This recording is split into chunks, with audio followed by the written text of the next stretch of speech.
This is a story, Is That a Challenge? By Dallas_Anderson. Read by Nose in My Skin That Made Me Bleed Out. Summary. It's time for the first year's annual Heroes vs. Villain competition at UA. The only difference this year, students are able to choose their teams instead of being randomly and evenly selected. With Bakugo leading the hero team and Midoriya leading the villain team, it's only time before everyone understands who truly is the strongest of them all. After all, when challenged, Izuku Midoriya never fails. Chapter 1: A Direct Challenge. Izuku Midoriya stared at the large screen in the auditorium, surrounded by not only his class, but the rest of the first-year courses, and he had one significant resounding thought. He was gonna die. Or commit murder. Either one of those would work just fine for him. The reason? It was the time of year for the annual Heroes vs. Villain competition held at UA, a competition that took place towards the end of the second semester as a replacement for the practical exam for the Heroics course. This event is known worldwide as UA broadcasts the whole entire thing. It is an event that produces more viewers than the sports festival. Everyone in the world, for a week, watches the first-year students of UA play Heroes vs. Villains while under the direct command of the chosen students. The chosen students, or rather the unfortunate ones, were randomly chosen by Principal Nezu. However, sitting in the auditorium, looking at the screen, Izuku Midoriya realized what a lying bitch UA truly was, because there was absolutely no way that the names displayed on the screen for the entire first-year class of UA that seemed so were random. There's absolutely no way his child bully got commanding officer position for the heroes while he got the position for the villains. There is absolutely no way the selection was random. He could feel the eyes of his classmates on him. He didn't even need to look to know that Bakugo was drilling holes into him, as if he was the one that chose to go up against them. He was going to completely and undeniably die. Now this year, Principal Nezu snuck out towards the crowd for his decision on the stage. The annual competition is going to be a bit different. Typically, the teams were on both sides are randomly chosen evenly, so there's no disadvantage from the start. However, due to the events that took place during the first semester, not everything is going to go as we expected. Therefore, this is the first year where students are able to choose which team they're going to be on. We'll have a total of 5 minutes to make your decision before one by one you are all asked to come to the stage and place your name in either the hero box to be on the hero team or the villain box to be on the villain team. After discussion is made, you cannot change it. Furthermore, you may choose to not participate, but doing so will cause you a further grade in one of your finals, regardless of the class designation. Also, it is important to note that the winning team of this exercise will not only pass their final score with a perfect score, but the student in the hero course will also win an exclusive pass to visit any hero agency of their wish. For the students in business support in general, if your teams were to win, and you will be able to visit any place of your choosing as well. The auditorium had never been so loud before. Now, will both commanding officers please come up and stand behind your designated boxes? Katsuki Bakugo immediately got up, trudged his way to the stage, his sneer never leaving his face. Izuku Midoriya, however, well, he was just trying to get his breathing under control before he passed out from anxiety. He shakily got up from his seat, purposely keeping his gaze to the ground. He filled the eyes of his friends, and that made him want to cower more than anything. Maybe he should give up and just take the failing grade. The principal could assign another commanding officer, and he could just take the hit. However, risking a glance up to where the faculty were standing near the wall by the stage, he met All Might's smile, and he knew without a doubt he couldn't go through with that plan. He was going to die. "Don't faint," he said to himself as he went his feet to go up on stage. "Don't faint," he repeated as he pointed, ignoring Bakugo's sneering gaze and slowly walked behind his own box. "Don't faint," he once again stated, while risking a glance at the auditorium and seeing the gaze of every forcer standing at Yue on him. "Do not fucking faint," he finally repeated before standing up straight, forcing his arms by his side, both of his fists clenched tightly. "Students, we will commence in 5 minutes. Choose wisely," Principal Nezu announced before jumping off the stool that was standing on, and walking towards the destination where the rest of the staff stood. Izuku surveyed the ground and saw that his entire class was staring at Bakugo. A decision already made from the glint in their eyes. And God, that hurt. He knew that his class was nothing but heroes. He knew how they went astray from the road even if they were just exercise. He also had hope that maybe they would want to be on his team as well. That maybe, despite being the villain commander, his classmate would have remembered everything he had done and would put their faith in him. And what hurt the most was knowing, from looking in his eyes, that Todoroki would not join his team. It would been nice to have his power on his side, but Todoroki was his absolute best friend. He was the one who stood by his side when both of his arms were broken and he felt like he was all lost. He was the one who fell asleep by his side, by his bed some nights, while his nightmares got too much for him to handle. And that one, despite his dull personality, ranted in rage about the bullying he endured from Bakugo. He was the one who was undeniably crushing on, but he was also the one who was staring at Bakugo's side, a condition clearly etched into his very emotional face. Izuku felt betrayed. He shouldn't have. It was just a simple school competition where everyone had the right to choose which team to go. But watching all his friends not even risk a glance to his side, he never felt so alone before. Or rather, he never felt that feeling since his last year at Aldera. He desperately tried to catch someone's gaze, anyone's eyes, but everyone was either clearly ignoring his attention or staring at Bakugo as if he was their savior. And he saw some contemplated looks from students in Class 1B, but their faces quickly changed before they redirected their gaze once again to the hero side. "I'm gonna die," he faintly whispered out, mind so plagued with betrayal and hurt that there was no room for his sister to remain in his inner monologue. After the auditorium got a bit noisy, and the staff noticed that the 5 minutes were up, Principal Nezu made his way onto the stage and up to the stool where he could reach the mic.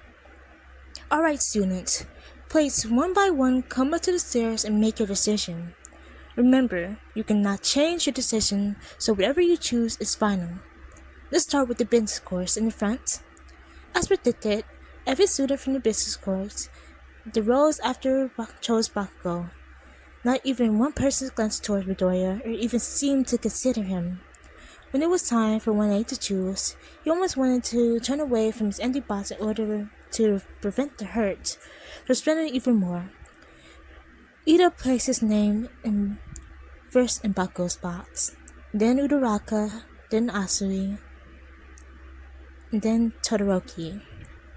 From the corner of his eye, he knew Todoroki was finally trying to catch his gaze, but Midoriya couldn't care less. Todoroki had made his choice, and forgiveness was a hard thing for Midoriya. In his days of betrayal and hurt, Midoriya almost didn't see the person had stopped right in front of his box, placed a paper with a name inside. If anything, when he finally did notice, his mouth dropped from down his shot when his brain finally registered. Momo Yadarotsu standing right in front of him, as a serious smile plastered on her face. What?" Midoriya spoke out for the first time since he stood on the stage. He was imagining things. That was the only and most logical explanation for why Momo Yadoroshi was standing in front of him, declaring herself to be on his team. Despite his obvious shock, Yadoroshi just smiled kindly at him before leaning over the box and whispering in his ear. "I believe in you," she stated. "You're the most hardworking person I ever met, and the plans that you come up with are legendary. I know I will never be able to conjure up the plans you do. I believe in you, and I know without a doubt you would win by yourself if it came down to it. But I would really like a perfect score on my final, so please don't mind my interruption." Izuku Midoriya knew he liked boys since he was little, so he obviously did not have a blush on his face once Urayasu leaned back and smiled at him once more. "Oh yeah, of course, thank you," he quietly responded, making sure that his tone of words conveyed how grateful he was that someone from his class believed in him. Yadoroshi simply just smiled at him once again before making her way down to the stage and back to her seat. He could feel the murderous rage coming off Bakugo, which, fair. Yadoroshi was an all-rounder and he had an incredible quirk. However, he wouldn't even let the emotion the other team was feeling bother him. He had someone on his team. Someone who not only had an amazing power but was just as smart as executing plans. He suddenly didn't feel as alone anymore. Betrayed still definitely, but alone not so much. If anything, his plan was already coming up with ways for both of them to win the entire thing. Maybe that's why he almost missed the obnoxiously loud voice announced himself as he made their way towards his box. "Oh God, please, no." He eternally despaired. "Oh!" Nito Minonuma painstakingly shouted. It seems as if Class 1A, with the sentence of one person, had abandoned their own classmates. "Well, dear Izuku Midoriya, do not fret, for I, the phantom thief of Class 1A, shall assist you in taking down the scum of Class 1A. You really don't have to." Midoriya pleaded out. He wouldn't accept any help he could get, but Monoma? Really? Before he could announce his refusal again, Monoma placed his name in the box, shrieking some nonsense down the stairs as he made his way back to his seat. Midoriya at that point was just plain confused. Mono was the only one from Class 1B to be on his team. Even Kendo went to Bakugo's team. Oh well, Midoriya thought. At least Mononoke was well tuned with his work and would be a great asset. After all, Class 1B was seated. He noticed now Class 1C. The general student studies course was up next. He saw how the purple-haired boy he fought at the Source Ritual, Itoshi Shinso, stopped next to Aizawa Sensei and Nanma Sensei and exchanged a few words before making his way up on the stage with the rest of his class. He also noticed how Shinso's gaze never wavered from his own. "Please," he internally pleaded. Having Shinso on his team would change many things. There were so many plans he could come up with, and the scenarios where his quirk would be perfect. "Please," he pleaded again. Hope was not on his side with Todoroki earlier, but when Shinso stopped in front of him and of his box and dropped his name into it, "You better not fail," Shinso murmured before making his way reluctantly down the stairs. Typically, Midoriya would hear herself once again talking to the tone that Shinso had just spoken to him in, but if anything, Midoriya just felt powered up. He knew Shinso did not like him, but yet, he still went to his team. He would not fail the only 3 members he had on his team out of 100. Well, 4 now. If a stranger voice of 1 million was anything to go by. 1 million! Mei Hatsume of the support course shouted. You have very few members on your team," she announced, after something he should be proud of. "Yeah, I noticed," he snarked back, the hurt still lingering from earlier. However, before he could feel bad for his tone, Hatsume grinned widely and dumped her crumpled paper with her name into his box. Perfect, she shrieked once again. Absolutely perfect. Few people means that the camera will only pick up what the very few people are doing, which means my babies will be the center of attention, which means my babies will get recognition. Perfect. Oh, this is just so perfect. Hatsume just mumbled on and on how perfect this team was for her babies as she too descended the stairs. Midoriya could only just shake his head fondly. He should have known that what it was about, but anything Hatsume's adventures would come very handy to him, so he shouldn't be bothered with what he has been doing, just as Ito was used during the sports festival. 4 is better than 3, I guess, he uttered out. Yeah, well, 95 is better than 4, so I guess you're counting on shit and knowing that you're better and that you're not. Dumb nerd. Bakayou rented out, finally speaking to Midoriya. Well, actually, it would be 94 since yourself do not count. So I guess it isn't me that's not good with counting. Yeah. He was gonna be murdered if the explosives coming off the other boy's hands were anything to go by. It was the betrayal. That is why he said what he said. The betrayal was running his sweet, precious mind. Bakugo's explosions were quickly shut off, which only meant that Aizawa-sensei was off to the side, glaring mercilessly at Bakugo for making him use his quirk. Serves him right. After a few more minutes of the remaining courses chose Bakugo. The selection process was finally over. Midoriya thought if he should have been more upset by how small his team was compared to the others. But he wasn't. If anything, he was overjoyed. Yadaoshi was right earlier when she said he would find a way to win just by himself. There was absolutely no way he would fail. But now he had a team of 5 people. 5 people whose quirks would fit perfectly into his friend. 5 people who now would win with him. Since Bakugo seemed large, Nessus spoke out with the mic, Gym Gamma will be your training ground as well as a meeting room for your exercises. The next week of classes are cancelled, and obviously the week after that is the competition. Though the staff and myself will have liked to have more students on the brilliant team, you all chose your team by your own and will, therefore, the numbers will stay the same. Commander, you will also have the rubric handed out to you tomorrow during homeroom. Midoriya, since the team is quite small, you can meet whatever you like, just give the teachers a heads up. Midoriya could only nod and Nezu continued, and finally, first years of UA, make not only the teachers but the world proud. Show everyone at UA is the best and will remain the best for years to come. Use your quirk, use your training, use your intelligence, but most of all, go beyond, plus ultra. After the cheer, which everyone contributed to, Bakugo slumped off the stage and got off of the auditorium door with 94 students following him. Midoriya got down from stage as well, but stayed near the stairs as his 4 teammates walked up to him. They were all looking at him, waiting for directions. They all had glints in their eyes, reminding him of a rabid animal ready to pounce on their prey. He could only smile at them, the same feral glint in his eyes.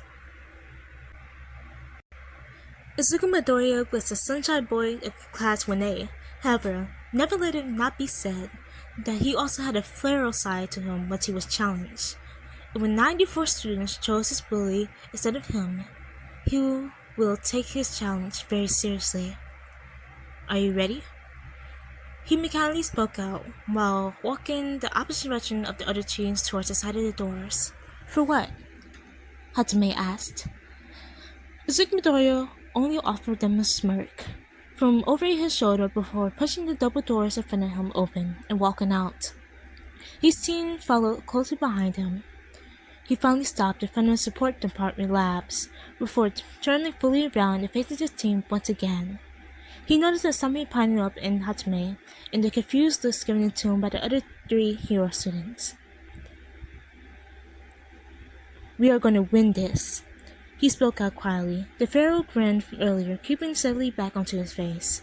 We are not only gonna win this, we're gonna have a perfect win. By the end of this, all those students will regret not picking our team. One by one, every member of his team showed the same Pharaoh grin as him, before he turned around, walked straight into the rap, and towards Hatsume's horse base. After all, when challenged or betrayed, Sigma Doria always found a way to win. And that completes chapter 1 of Is That a Challenge by Dallas_Anderson. And I know I haven't, but by the time that I'm recording this, I'm recording this like during out the school year. By the time that this gets out, it should be in the middle of summer if everything goes by plan. It should go by plan, I feel like. Because I've been like building up benefits so I don't have to, keep doing one like every time I think, oh, I should probably post. So all the benefits on my channel will probably stay on there, but I think I will be redoing the one series that I did do. And then the other one will be deleted because I did not really like the way I did that one. And about that fanfic that's still on there, I know that the other creators do it, but I got permission from the author, and that's what really made me stop, because I thought, oh, maybe I shouldn't be doing this because somebody else already did it. But I just realized that it doesn't really matter like that, so I'm just gonna do it anyway, because why not? Anyways, this was Is That a Challenge by Dallas Anderson. Good evening, good morning, good night, goodbye.